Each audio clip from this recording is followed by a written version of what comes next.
தவளை தன் வாயால் கெடு என்பது போல திரு சீமான் அவர்கள் வரம்பு மீறி பெரியாரை விமர்சித்ததை மக்கள் இருக்கவில்லை. இதுதான் உண்மை.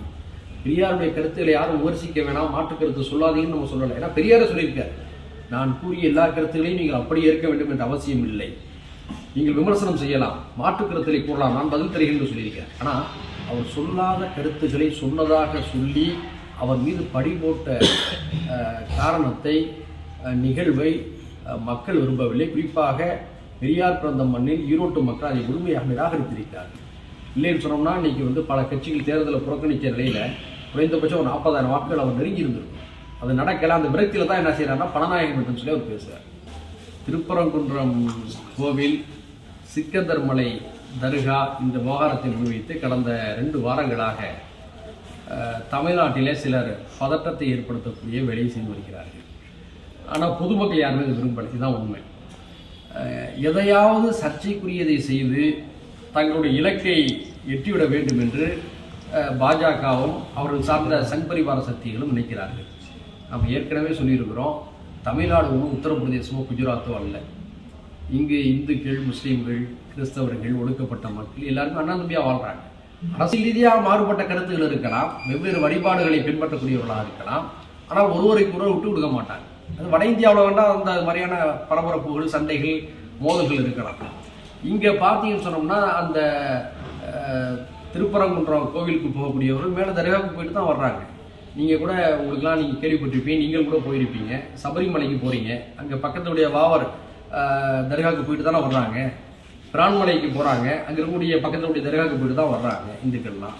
இப்போ அந்த சிக்கந்தர் மலை தர்காவில் பார்த்தீங்கன்னா இந்த கிடா வெட்டுவதை இன்னைக்கு எதிர்க்கிறாங்க. அந்த கிடா வெட்டும் போகிற பாதி பேர் இந்து சகோதரர்கள் தங்களுடைய நேர்த்தி கடனை நிறைவேற்றுவதற்காக அவங்க போகிறாங்க. அது அவங்களுடைய விருப்பம்.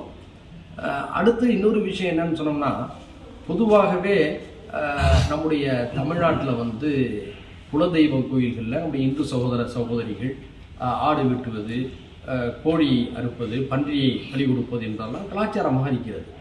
இப்படி ஒவ்வொரு மக்களுக்கும் ஒரு விருப்பங்கள் இருக்கின்ற போது அதில் ஏன் போய் நம்ம சர்ச்சையை கிளப்பணும்? நம்ம என்ன சொல்கிறோம்னு சொன்னால், மனிதநேய ஜனநாயக கட்சியுடைய நிலைப்பாடு அந்த திருப்பரங்குன்றம் அந்த சிக்கந்தர் தர்கா விவகாரத்தில் இந்து அறநிலையத்துறைக்கு உட்பட்ட பகுதிகளில் இந்து சமுதாய மக்களுடைய வழக்கமான ஆன்மீக நடவடிக்கைகள் தொடர வேண்டும். அதே போன்று அந்த சிக்கந்தர் மலை தர்காவில் வக்பு வாரிய எல்லைக்கு உட்பட்ட இடத்தில் அந்த தர்காவுடைய வழமையான நடவடிக்கைகள் இருக்க வேண்டும். 2 சமூகத்தையும் சேர்ந்த அதன் மீது நம்பிக்கை உள்ளவர்கள் அவர்களுடைய ஆன்மீக கடமைகளை செய்வதற்கு யாரும் இடையூறு செய்யக்கூடாது தான் எங்களுடைய விருப்பம். இது சம்பந்தமாக 3 நாட்களுக்கு முன்பாக தலைமைச் செயலாளரை இந்து, முஸ்லீம், கிறிஸ்தவ, பௌத்த மத தலைவர்கள் அழைத்து சென்று நான் நேரில் பேசினேன். ஒரு சமாதான குழுவை அமைத்து அரசின் சார்பில் இணக்கமான போக்கை உருவாக்க வேண்டும் என்று கேட்டுக்கொண்டேன். இதில் நீங்கள் எல்லாம் கவனித்து பாருங்கள், அந்த திருப்பரங்குன்றம் மலையை சுற்றி இருக்கக்கூடிய மக்கள் 2 சமூக மக்களுமே என்ன சொல்கிறாங்க, உள்ளூரில் நாங்கள் ஒத்துமையாக இருக்கிறோம், எங்கள் வேலையை நல்லாமல் நாங்கள் பார்த்துக்கிட்டு இருக்கோம், இந்த வெளியூர்லேருந்து வரவங்க அந்த பிரச்சனை பண்ணிக்கிட்டு இருக்காங்க, தயவுசெய்து இந்த வெளியூர்லேருந்து வரவங்க எல்லாம் போக சொல்லிடுங்க, நாங்கள் ஒத்துமையாக இருக்கும்போது ஏன் எங்கள் ஒத்துமை கிடைக்கிறேன்னு கேட்குறாங்க.